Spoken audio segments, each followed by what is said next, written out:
할렐루야! 하나님의 크신 사랑이 이 시간 우리 가운데 가득한 줄 믿습니다. 오늘 우리는 시편 40편 5절과 6절, 그리고 시편 40편 2절과 5절, 그리고 44편 5절과 6절의 본문을 가지고 우리 제목을 같이 한번 읽어보겠습니다. 시작!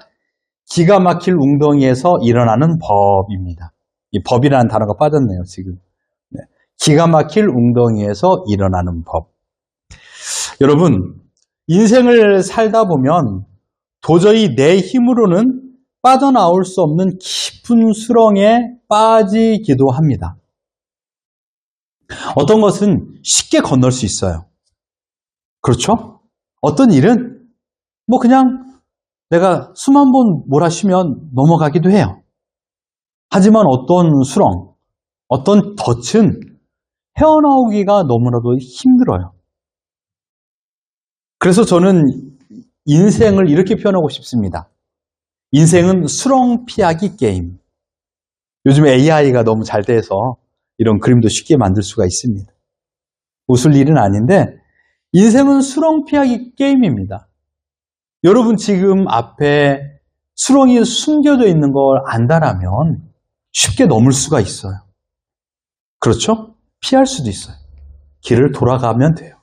그러나 내 앞날에 수렁이 있다라는 것을 알 사람이 있을까요? 없다. 이것이 문제입니다. 작은 수렁에 빠지면 에너지 10이 사라져요. 중간 사이즈의 수렁에 빠지면 에너지 30이 사라집니다. 여러분 게임 해봤잖아요. 그런데 가장 큰 수렁에 빠지면 순식간에 에너지가 80으로 빠져버리는 거예요. 이런 인생은 수렁 피하기 게임입니다. 한 주간 여러분의 삶은 100의 에너지를 잘 지키셨나요? 아니면 혹시 가족이 나에게 큰 수렁이 되었나요?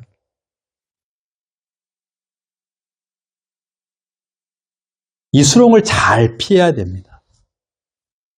건강도 수렁을 피해야 되죠. 어떤 위험도 수렁을 피해야만이 내가 안전하게 살 수 있습니다. 바라옵기는 저는 여러분들이 매일마다 큰 수렁을 마주할 수도 있지만 잘 피하고 잘 견디기를 소망합니다. 더 나아가 이 수렁이 없는 평안한 인생을 살기를 주님의 이름으로 축원합니다. 오늘 다윗, 우리가 읽은 시편 40편과 44편에 나오는 다윗. 이 다윗은 깊은 수렁에서 자신의 모든 에너지가 다 소진되었다라고 표현하고 있습니다. 오늘 본문 40편 2절 보십시오. 나를 기가 막힐 웅덩이와 수렁에서 끌어올리시고 내 발을 반석 위에 두사 내 걸음을 견고하게 하셨도다. 여기에서 자기가 했던 행동은 무엇입니까? 다윗이 했던 행동은 한 가지예요. 수렁에 빠져있다. 이거예요. 제일 중요합니다. 나는 수렁에 빠져있다. 다윗이 능력이 있어서 수렁에서 끌어올려졌나요? 다윗이 능력이 있어서 반석 위에 섰나요? 아닙니다. 나는 지금 수렁에 빠져있다. 그 이유는 다 타동사예요. 누군가가 나를 끌어올렸다라는 겁니다. 이해 못할 사람 없습니다. 영어도 쉬워요. 한국말은 더 쉽고요. 나는 지금 수렁에 빠져 있는 상태입니다. 이 말은 나는 지금 수렁에서 올라올 힘이 전혀 없다라는 뜻을 표현하고 있는 것입니다. 다윗은 과거 자신의 삶에서 이런 잔혹한 현장을 경험했습니다. 깊은 수렁. 이 수렁에 빠져버린 거예요. 문제는 무엇입니까? 이 수렁에서 올라올 힘이 없다라는 거예요. 그래서 다윗은 이렇게 표현했습니다. 기가 막히다. 기가 막히다. 어이구, 기가 막혀. 너무 큰 사건을 맞이하면 어떻게 하죠? 참 기가 막힐 일이네. 기가 막히다. 물론 이것은 상대방을 칭찬할 때 하는 말이에요. 우와, 기가 막히게 예쁘다. 우와, 기가 막히게 맛있어, 엄마. 음식, 옷, 멋진 풍경. 이럴 때 칭찬의 의미로 기가 막히다라는 말도 해요. 그러나 너무 어처구니 없고 감당하지 못할 일을 만나면 그때도 이렇게 표현해요. 참 기가 막힐 일이네. 탄식과 어쩌면 이것은 내가 할 수 없다라는 것을 선언하는 의미의 표현이에요. 근데 다윗이 기가 막히다라고 표현한 것은 완전 삶의 힘이 다 사라졌다는 뜻이에요. 참 기가 막히다. 어때요? 여러분 한 주간에 기가 막힐 일을 만났나요? 여러분의 인생에 기가 막힐, 그래서 인생의 서사를 다 이야기하면 3박 4일을 말해도 부족할 인생의 그런 레파토리, 히스토리가 있나요? 지금 다윗은 기가 막히다라고 표현했습니다. 이 말의 의미를 보니까 이렇더라고요. 숨이 턱 막혀서 비명조차 나오지 않는 절망적인 상태예요. 결코 웃음기가 없어요. 얼굴에 미소가 지어질 수도 없어요. 잔혹스러워요. 고통스러워요. 눈에는 미간에 힘이 가해지고 입꼬리는 올라가게 되고 얼굴은 발그레되는, 심지어 숨도 거칠게 쉴 수밖에 없는 그 지난 과거만 생각하면 분노의 화살이 내 입에서 튀어져 나오는 그런 기가 막힐 일. 이때 기가 막히다라고 표현하는 것입니다. 웅덩이에 빠져본 적이 있습니까? 저는 웅덩이에 빠져본 적이 없습니다. 물가에 가서 물에 빠져본 적은 있어요. 물론 빠진 것은 아니죠. 수영으로 헤쳐나왔으니까요.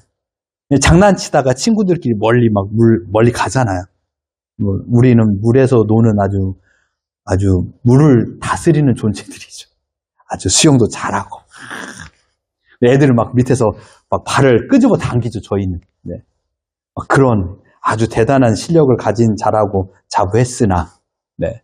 여하튼, 웅덩이에 빠지면요, 발을 빠뜨리게 되고, 그리고 온몸이 들어가죠. 가슴팍까지. 버동거려요. 온 힘을 다 해요. 그러나, 헤어나올 수 없어요.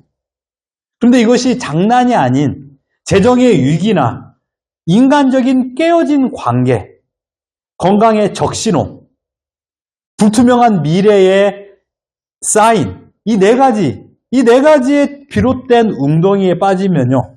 한 가지 더 추가한다라면 내 힘으로 어찌할 바를 모르는 자녀들 문제. 이 일에 빠지면 정말 사방이 막힌 웅덩이에 갇힌 듯한 느낌을 경험하기도 합니다. 오늘 본문을 기록한 다윗만큼 어두운 인생을 살아본 사람이 있을까요? 여러분, 다윗의 인생의 도화지는요, 결코 부드럽고 화려한 파스텔 톤이 아니었어요. 다윗은 왕 하니까, 그레이트 킹이라고 말하니까, 많은 사람들의 영어 이름 제일 많은 게 데이빗이라고 말하니까, 그의 인생은 화려한 파스텔 톤이라고 생각하는데요. 그의 인생 도화지는요, 상처와 배신, 도망과 얼룩진 거친 질감으로 칠해져 있습니다. 다윗은 그 웅덩이에, 깊은 웅덩이에 빠진 적이 한두 번이 아니었어요. 지난주에도 다윗을 넘어뜨리는 그런 장애 요소를 3명 보지 않았습니까? 사울도 있었고, 아이도벨도 있었고, 그 다음에 자기 아들도 있었습니다. 다윗은 웅덩이에 빠진 적이 한두 번이 아니었어요. 그런데 중요한 게 뭐냐? 그 웅덩이에 빠졌다 할지라도 그는 침몰하지 않았다라는 거예요. 대부분의 사람은 재정적인 웅덩이에 빠지면 침몰해요. 관계의 웅덩이에 빠지면 침몰해요. 근데 다윗은요, 웅덩이에 빠지긴 했지만 침몰하진 않았어요. 물론 헤어나올 수 있는 힘이 그에게는 없었어요. 그러나 그러함에도 불구하고 그는 그 웅덩이에서 침몰하지 않았다는 거예요. 그는 그의 삶의 현장 속에서도 자신이 누구인지, 설령 내가 웅덩이에 빠져있다 할지라도 그는 자신의 정체성을 잃지 않았어요.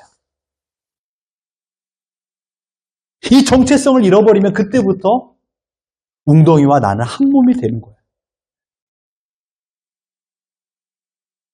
한 주간의 삶에 저도 마찬가지예요. 일을 하다 보면 힘들어요. 그런데 저에게는 저의 정체성이 있어요. 어떤 정체성입니까?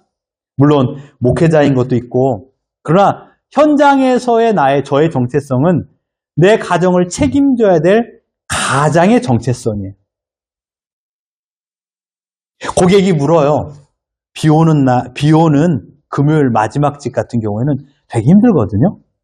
근데, 야, 너는, 제 이름이 이제 J에, J, 잉글리시 J. 그냥. 야, J야, 너는 안 힘드니? 나 힘들어. 그런데, 내가 가지고 있는 책임감이 더 커. 라고 이야기를. 그럼 그 애가, 맞아. 너의 말이 맞아. 나는 두 아이의 아빠거든. 이라고 이야기를 해요. 몸은 힘들어요. 아프지 않는 사람이 어디 있어요. 일하는데 피곤하지 않은 사람이 어디 있냐고요. 다 힘들어요. 그 질문하는 사람, 고객은 안 힘들까요? 그도 그에게 힘든 일이 있어요. 그러함에도 불구하고 저에게는 책임감이 있잖아요. 이 책임감이 피곤을 압도해요. 나의 정체성이 나의 피곤을 압도하기 때문에 제가 열심히 일을 해야 우리 아이들을 케어할 수 있잖아요. 물론 이것도 하나님의 주신 은혜이긴 하지만 이것조차도 제게 주어진 일이니 저 최선을 다하는, 충성을 하는 거죠. 이 정체성을 잃어버리면 어떻게 될까요? 대충 살게 되는 거죠. 가장 무서운 게 대충병입니다. 지금 내가 대충, 뭐든지 대충, 이만하면 됐어. 대충 한다라면 그만큼 내 정체성을 상실하고 있는 거예요. 네. 학생이 공부하는 거 대충 하지 뭐, 엄마 내일 할게. 이러면 그 사람은 오늘 그 하루의 정체성을 잃어버린 거예요. 아이덴티티를 잃어버린 거예요. 네.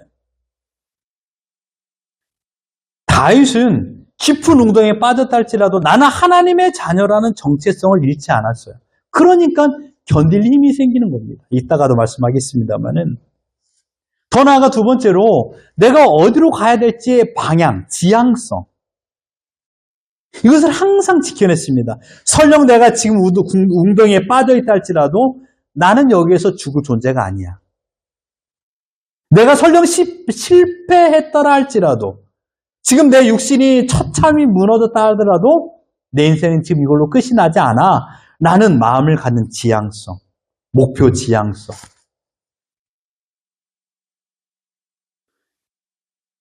오늘 우리는 다윗의 고백을 통하여 우리가 지치고 쓰러졌을 때 무엇을 의지해야 하는지 그 대답을 성경을 통하여 발견하기를 소망합니다. 자, 무엇을 의지해야 될까요? 여러분, 웅덩이에 빠지면요, 우리는 본능적으로 우리 주변에 있는 나뭇가지 아니면 어떤 돌덩이를 잡아요. 그것을 디딤목으로 삼아서 올라오려고 하거든요. 그래서 내 손에 쥐어진 무언가를 의지하려고 합니다. 그것이 물질이든 사람이든 뭐든지 간에. 자, 다윗은 이렇게 표현하고 있습니다. 시편 44편 6절 같이 한번 읽어봅니다. 시작. 나는 내 활을 의지하지 아니할 것이라 내 칼이 나를 구원하지 못하리이다. 여러분, 다윗은 누굽니까? 싸움에 능한 군인이에요. 왕 이전에 골리앗을 죽일 수 있을 만큼 용맹스러웠던 사람이었어요. 물맷돌을 얼마나 잘 던지던지 여러분, 곰과 사자도 다윗 앞에서 얼씬거리지 못했어요. 이게 바로 다윗의 용맹스러움이에요. 그런데 다윗에게 칼과 창이 있으면 어떻게 될까요? 그 누구도 덤비지 못하는 강력한 힘을 소유하고 있다는 뜻이에요. 그런데 다윗은 지금 내 활과 내 칼을 의지하지 않겠다. 왜냐하면 그것은 나를 구원하지 못하기 때문이다라고 표현했습니다. 물론 여기서 말하는 칼은 직접적으로 자신의 도구, 무기가 될 수 있습니다. 그러나 이것을 의인화적으로 표현한다면 다윗 인생에 있어서 가장 능력의 칼은 누굴까요? 다윗에게 있어서 가장 능력의 칼은 다름 아닌 가장 큰 든든한 군사적 버팀목이 된 요압 장군, 요압은요, 다윗의 전쟁을 늘 승리로 이끌었던 왕이었습니다. 그가 우리아의 아내 밧세바를 범하는 죄를 저질렀을 때도 다윗 대신 전쟁에 참여한 장군, 이 바로 요압이었습니다. 다윗의 인생에 왕의 자리에 올라가면서 처음부터 끝까지 함께했던 장수가 바로 요압이었어요. 크고 작은 모든 전쟁에 가장 앞서서 선봉장으로 섰던 제1인이 바로 요압이었습니다. 그런데 어떻습니까? 인생의 마지막 순간에 요압은요, 다윗을 배신했어요. 칼의 끝이 적을 향한 것이 아니라 칼의 끝이 다윗의 목을 겨눴어요. 가장 무서운 배신입니다. 나를 위해 싸워줬던 사람이 정작 가장 위험한 순간에 나를 공격하는 선봉장이 되어버린 거예요. 인생에 있어서 그런 일이 없기를 여러분 소망합니다. 가장 믿었던 사람에게 배신을 당하는 것. 이보다 비참한 인생은 없죠. 다윗은 뼈저리게 깨달은 것입니다. 사람은 결코 의지의 대상이 될 수 없다. 내가 의지하고 살았던 저 칼이 결국 나를 구원하지 못하는구나 라는 것을 깨닫게 된 것입니다. 성도 여러분, 지금 여러분이 의지하고 있는 여러분 손에 있는 칼은 무엇입니까? 세상의 물질입니까? 물질을 의지하고 살아가고 있습니까? 그것이 나를 영원히 지켜줄 것처럼 생각하지만 순식간에 날개를 달고 날아가는 경우가 한두 번이 아니었습니다. 한 장 한 장 모았어요. 돈을 100불, 200불 모았는데 순식간에 5,000불, 6,000불 훅 날아가 버려요. 얼마나 꿈과 소망을 가지고 모았냐고요. 비상금이라는 명목하에. 근데 다른 일로 이게 싹 사라져버려요. 빵! 슬프죠. 물론 나를 위해 쓴 게 아니라 참 어디에 없어진 게 아니라 가족을 위해 쓴 돈이긴 하지만 그러나 물질은요 영원히 존재하지 않아요. 그 다음에 세상의 인기와 평판이 여러분의 무기였습니까? 아침에 나를 찬양하던 사람이 저녁에는요 나에게 돌을 던지는 게 세상의 이치예요. 아침까지 함께 티를 마시고 커피를 마시던 사람이 저녁에는 나에게 악한 말을 쏟아붓는 일들이 얼마나 많이 있습니까? 심지어 내 자존심과 경험입니까? 기가 막힐 운동에 빠지면은요, 나의 경험도, 나의 자존심도, 나의 똑똑한 머리도 아무런 힘을 발휘하지 못해요. 이게 인간이에요. 나약한 존재라는 것입니다. 다윗은 자녀들에게도요, 사람을 의지하지 말라라고 가르쳤습니다. 자신이 경험한 하나님을 솔로몬에게 가르칠 적에 이렇게 가르쳤습니다. 말씀을 같이 한번 읽어봅니다. 시작! 그를 사랑하라. 그가 너를 지키리라. 하나님을 사랑하라. 그래야면 그가 너를 지키리라. 여러분 기억하십시오. 내 칼이 나를 지켜주지 못한다라는 것을 깨달은 것이 은혜의 시작입니다. 내 힘으로 빼고 내 집착을 내려놓고 내 힘을 빼고 내 집착을 내려놓고 나를 창조하신 하나님을 의지하는 것이 가장 능력의 칼을 소유하는 것입니다.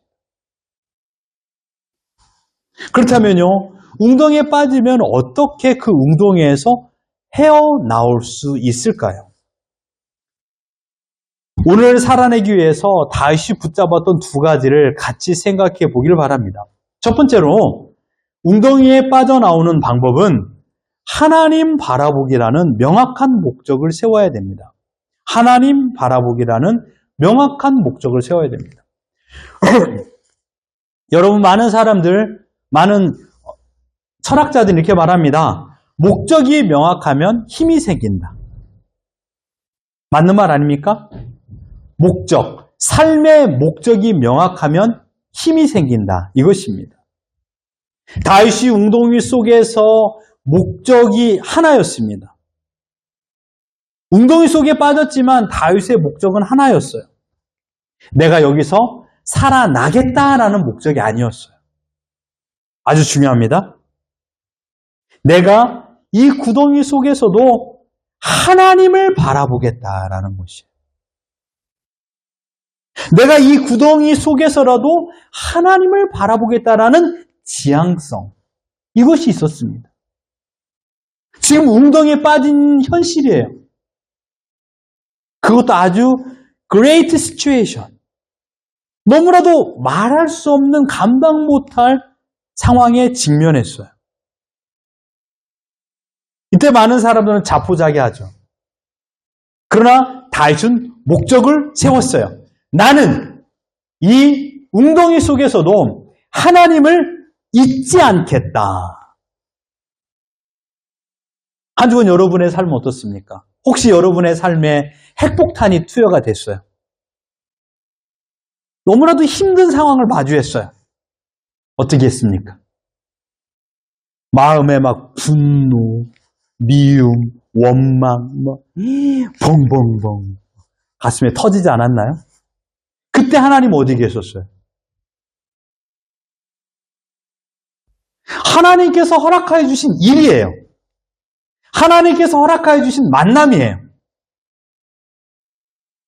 그 일과 그 사람을 통하여 나를 발견하고 하나님의 목적을 생각해야 되는데, 근데 우리는 어떻게 하죠?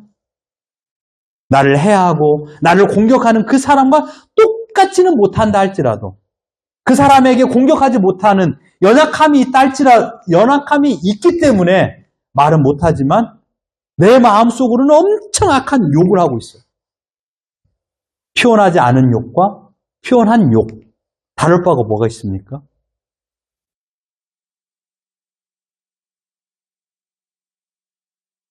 하나님 앞에서 똑같아요. 내가 입으로 말해서 하는 욕과 입으로 말하지 않았지만 속으로 하는 욕, 똑같은 거예요.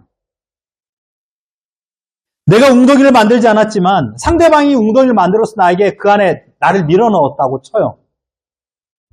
그때 어떻게 하냐고요. 목적을 잃어서는 안 됩니다. 목적은 뭐냐? 하나님 바라보기예요. 하나님께서 지금 그 일과 그 사람을 허락하였다라는 것을 잊지 않는 것. 1차적으로는 내가 아픔을 당할 수 있어요. 나를 오해하게 만들고 나를 시험하게 만드는. 그런데 2차적인 범죄를 범해서는 안 된다라는 거예요. 1차적으로 나에게 경제적으로 육체적인 대미를 줬어요. 2차적으로 이 쓰나미가 밀려와요. 어떻게 해요? 나도 원망하고 나도 불평하고 나도 짜증내고 심지어 이 짜증의 대상이 나를 공격하는 그 사람이 아니라 가족이 돼버려요. 왜? 내가 힘드니까. 내가 어려우니까. 그러면 자연스럽게 나보다 연약한 사람이 피해를 봐요. 파도보다 낮은 지대에 있는 곳이 피해를 보잖아요. 쓰나미보다 높은 산에 있는 데는요, 피해 안 봐요. 근데 쓰나미 파도보다 낮은 지대에 있는 집들은 다 쓸어버리잖아요. 내가 기분이 안 좋고 내가 화가 나니까, 내 몸이 아프니까 어떻게 하죠? 버럭 화를 내는 거예요. 누구에게? 나보다 힘이 없는 사람에게. 누구가 피해를 보냐고요? 내 가족이 피해를 봐요. 왜요? 목적이 상실되었기 때문이에요. 뺨은 어디서 맞고 화는 어디서 푼다?가 돼버리는 거예요. 뺨 때린 사람한테 가서 뺨을 때리세요. 왜 애꿎은 사람에게 뺨을 때리냐고요. 예? 그럼 그 사람 뺨 맞은 식구는 그러면 마음이 편해요? 똑같이 되풀이 되는 거예요, 그게. 어느 순간 그래 나도 뺨을 때려야지 생각하고 잠잘 때 뺨을 때리고 싶어요. 목적이 상실되면 그래버린다는 거예요. 언젠가는 수렁에 빠질 수는 있어요. 그런데 내 목적이 명확하면요, 일어날 힘이 생겨요. 내가 그래 맞아. 일은 고되고 힘들어. 그러나 나는 책임져야 될 우리 아이들이 있지. 라고 생각을 하니까 번쩍 힘이 생겨요, 저는요. 그래서 최선을 다하는 거예요, 막. 네. 끝날 때는, 아이고, 힘들어. I'm old man. 이라고 말하면서도, 또 일해요. 네. 왜요? 목적이 있으니까. 네? 내 삶에 가장 어려운 밑바닥이 있다 할지라도, 목적이 있으면 견뎌냅니다. 내가 살아가야 될 목적. 집에 오면 어찌고 저찌고 하는 목적.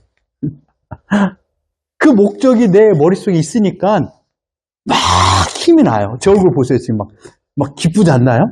네.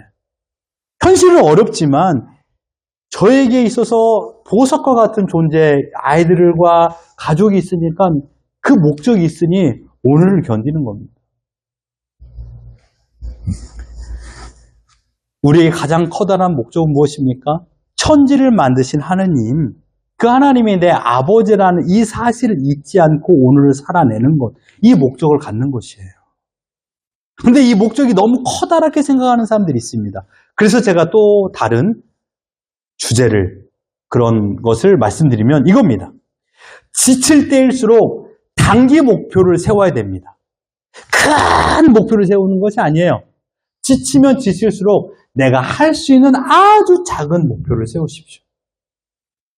오늘 하루에 집중하는 것.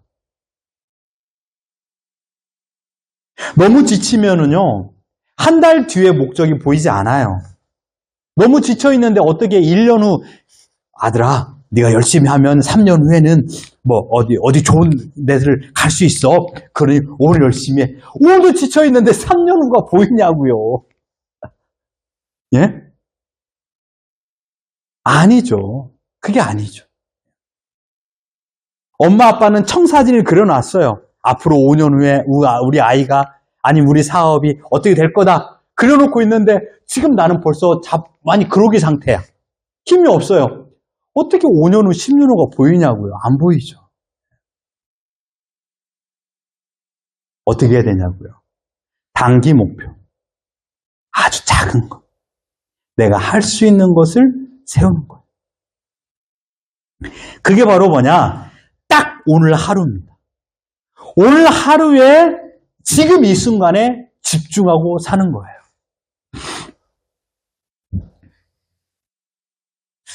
그래서 이렇게 말할 수 있죠. 오늘 하루 비난하지 않고 감사하며 버텨내기. 비난하지 않고 감사하며 버텨내기. 제가 우리 아들 예준이를 제가 출근하면서 이 메트로 스테이션에 데려다 주고 가요. 근데 지난주에 제가 딱 이 말을 했어요. 분노를 다스리자. 오늘 아빠의 삶의 골은 분노 다스리기야 라고 말했어요. 월요일인가 아마 화요일인가 아마 그랬던 것 같아요. 분노를 다스리자. 이런 멋진 이미지로 만들어 봤어요. 오늘 하루 비난하지 않고 감사하며 버텨내기. 분노를 다스리기. 제가 이렇게 써가지고, 이 AI에 넣었더니 이렇게 그림을 그려줬어요. 아들 픽업하는데 유치원생으로 만들어 놨어요. 이걸 대학생으로 만들어주세요라고 말하기는 좀 그래가지고, 저가 아니에요, 운전한 사람. 네네. 이미지로 만들어 놓은 겁니다. 근데 뭐냐? 핵심은 이거예요. 분노를 다스리자 이거예요. 분노를. 분노라는 화마에 내가 삼키움 당하지 말고 분노라는 화마를 다스리는 소방수가 되자 이거예요. 이 한 가지 목표를 세우는 겁니다. 오늘 하루 낙심하지 않는 것, 오늘 하루 하나님의 이름을 부르는 것, 내가 힘들 때 하나님을 찾는 것, 이게 나의 단기 목표, 하루의 목표라는 거예요. 그리고 나에게 주어진 일터와 가정에서 묵묵히, 여기서 중요한 단어는 묵묵히입니다. 묵묵히 내게 주어진 책임을 다하는 것, 이거예요. 아무리 큰 집을 청소한다 할지라도요, 방 하나를 잘해야 그때부터 점점점 다 확대가 되는 거예요. 깨끗함이. 큰 집을 딱 생각하잖아요. 그러면 언제 이걸 다 하지? 라는 생각부터 해요. 그런데 타일 한 장을 깨끗이 닦기 시작하면 그때부터 점점점 깨끗해지는 것이 넓어져요. 그렇잖아요. 그런데 큰 걸 한꺼번에 생각하니까 어이구 너무 힘들어요 라고 말하는 거예요. 아니에요. 방 하나부터예요. 침대부터, 책상부터, 밀어, 거울부터 닦는 거예요. 하나를 하다 보면 이게 모여서 4개가 되고 40개가 되고 100개가 되는 것입니다. 우리가 거창한 기적을 바라며 내일을 생각하면 하나님께서는 깊은 웅덩이에서 나와 함께 하심을 알게 하시는 기적을 보여주세요. 하나님은 언제나 웅덩이에 우리를 방치하지 않고 내가 너와 함께 하고 있다는 것을 알게 하세요. 사실 우리가 어제를 살아낸 것 자체가 기적이에요. 어제를 살아낸 것 자체가. 포기하고 싶은 마음이 한두 번이 아니에요. 네? 그만해버리면 되지 뭐. 그만해. 쉬운 말 아니에요? 그만해. 우리 홧김에 많이, 내가 홧김에 말했어 라고 하잖아요. 그만해. 이 단어 세자. 그만해. 아주 쉬워요. 그 일? 그만하면 되지 뭐. 그만해! 라고 말해요. 근데 그만해 하면 답이 있어요?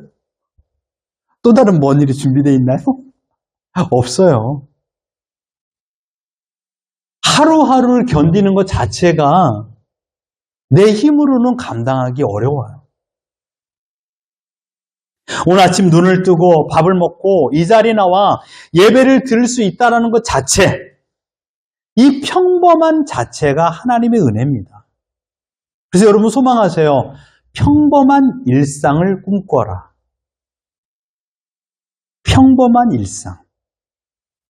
아침에 출근하게 되는 평범. 온종일 일할 수 있는 평범함. 일 끝나고 돌아올 수 있는 가정. 평범함. 그리고 편하게 누워서 잠을 잘 수 있는 평범함. 이건 너무나도 평범한 일이에요. 그런데 이 평범함을 지키기가 쉽지 않아요. 여러분들에게 빌딩을 사란 말 아니에요. 여러분에게 넓은 땅을 사라고 말하지 않아요.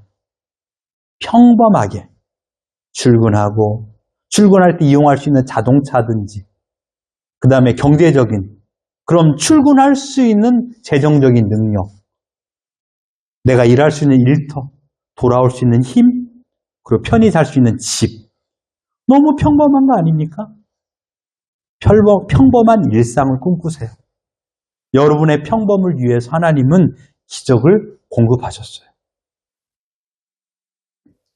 그래서 다윗이 말했던 것처럼 지난날 자신의 기억, 자신을 지켜주셨던 그 하나님의 은혜를 생각하면서 셀 수 없이 많다라고 했습니다.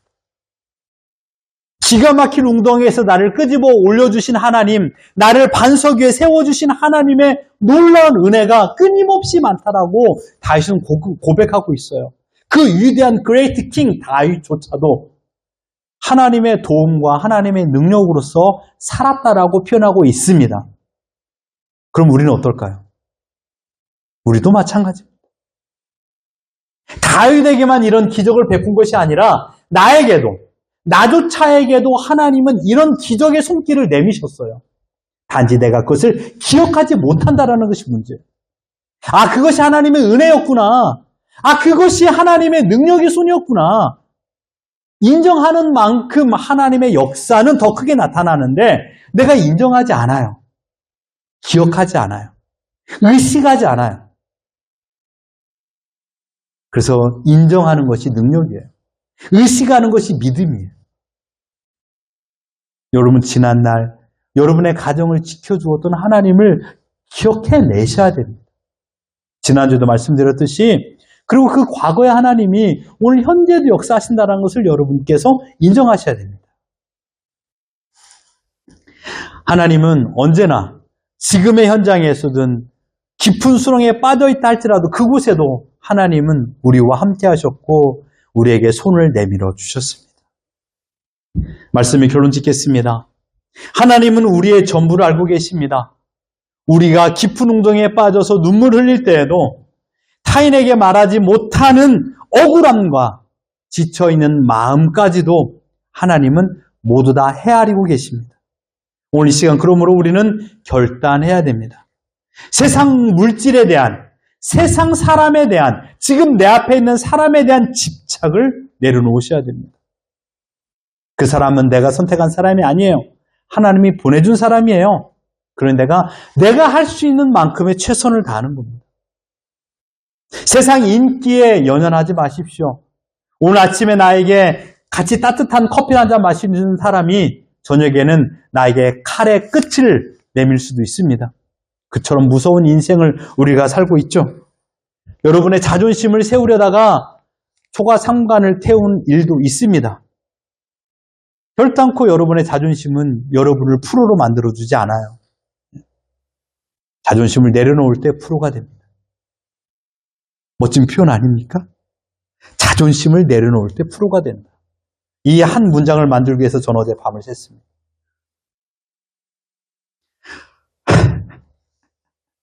자존심을 내려놓을 때 프로가 돼요.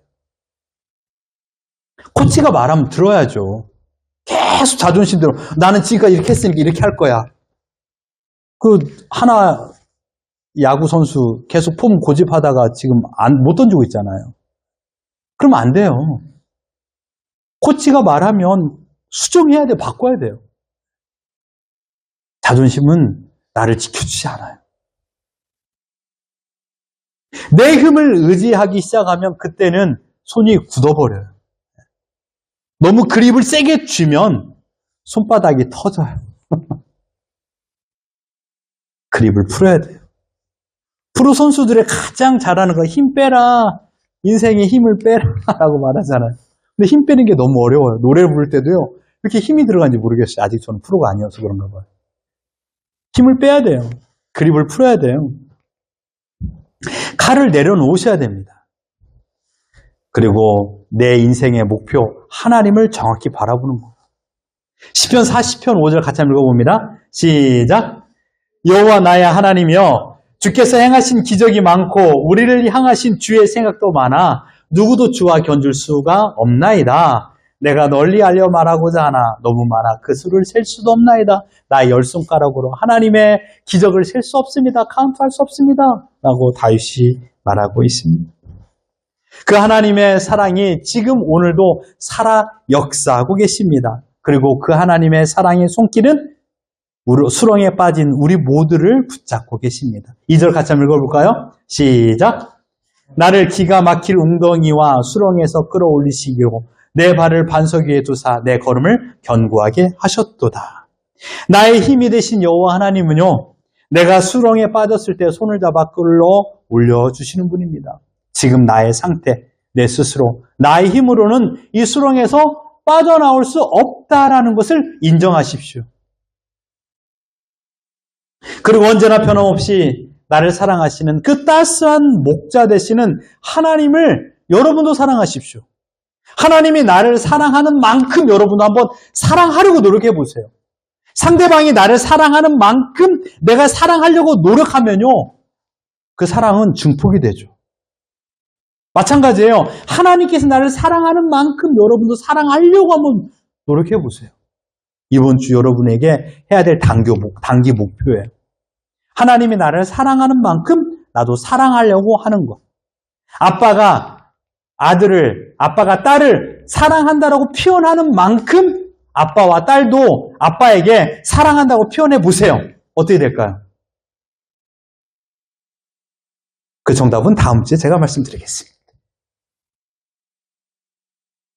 사랑해! 라고 이야기하면 딸도 사랑해! 라고 말하면 어떻게 될까요?